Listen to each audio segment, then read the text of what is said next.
Perkenalkan, nama saya Jenny Luar. Saya mengambil studi S1 di Universitas Indonesia Maluku, dan saya membuat rekaman ini untuk memenuhi nilai kuis 3 pada mata kuliah Manajemen Proyek Teknologi Informasi.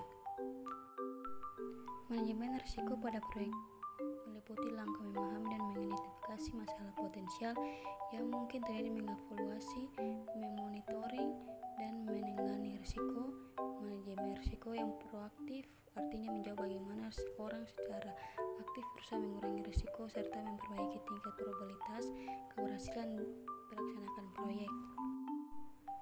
Risiko merupakan kombinasi dari kemungkinan suatu kejadian dan akibat dari kejadian tersebut, dengan tidak menutup kemungkinan bahwa ada lebih dari satu akibat yang mungkin terjadi untuk suatu kejadian tertentu. Pada umumnya, risiko dipandang dari perspektif negara seperti kehilangan, bahaya, kerugian, kegagalan, dan lain sebagainya.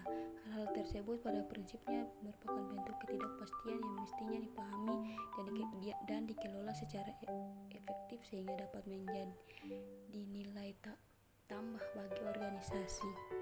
Per definisi risiko merupakan suatu kesempatan atau peluang yang secara matematis dapat diformulasikan sebagai berikut: risk exposure dengan risk likelihood dan risk impact.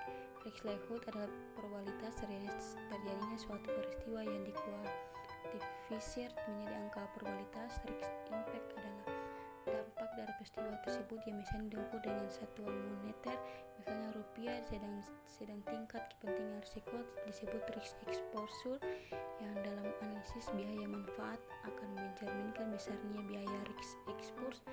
Inilah yang nantinya akan diperbandingkan dengan risk exposure suatu pekerjaan lainnya dan menjadi acuan bagi orang untuk memilih pekerjaan mana yang akan dilakukan. Jenis-jenis risiko menurut IRM 2002, adanya setidaknya 4 jenis risiko yang selama ini sudah dikenal orang, yakni yang pertama risiko operasional, yakni risiko yang berhubungan dengan operasional organisasi, antara lain misalnya risiko yang mencakup sistem organisasi, proses kerja, teknologi, dan sumber daya manusia. Yang kedua, risiko finansial, yakni risiko yang berdampak pada kinerja keuangan organisasi seperti kejadian risiko akibat dari fluktuasi mata uang, tingkat suku bunga, termasuk risiko pemberian kredit, likuiditas, dan kondisi pasar. Yang ketiga, hard disk, yaitu risiko yang terkait dengan kecelakaan fisik seperti kerusakan karena kebakaran, gempa bumi, ancaman fisik, dan lain-lain. Yang keempat, risiko strategik, yaitu risiko yang ada hubungan dengan strategi perusahaan, politik, ekonomi, hukum. Risiko ini juga dapat terkait dengan reputasi kepemimpinan organisasi dan perubahan selera pelanggan. Manajemen risiko proyek secara umum. Tujuan manajemen risiko yang utama adalah mencegah atau meminimisasi pengaruh yang tidak baik akibat kejadian yang tidak terduga melalui penghindaran risiko atau persiapan rencana kontingensi yang berkaitan dengan risiko tersebut. Dalam manajemen proyek, risiko proyek adalah suatu peristiwa atau kondisi yang tidak pasti dan jika terjadi mempunyai pengaruh positif atau bisa juga negatif pada tujuan proyek. Suatu risiko mempunyai sebab dan bila terjadi akan membawa dampak. Oleh karena itu, risiko dapat dinyatakan sebagai fungsi dari kemungkinan dan dampak.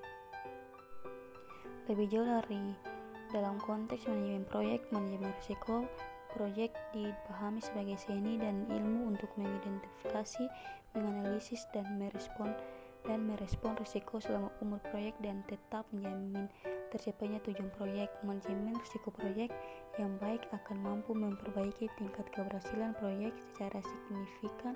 Bagaimanapun, manajemen risiko proyek akan memberikan suatu pengaruh positif dalam hal memilih proyek, menentukan lingkup proyek, membuat jadwal yang realistis, dan estimasi biaya yang baik.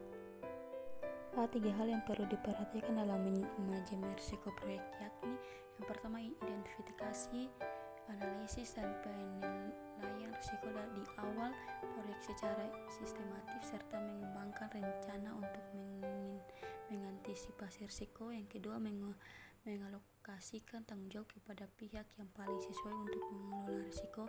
Yang ketiga, memastikan bahwa biaya penanggulangan risiko adalah cukup kecil dibanding nilai proyek, artinya bahwa biaya yang diperlukan untuk mengurangi dampak negatif. Sekian dan terima kasih.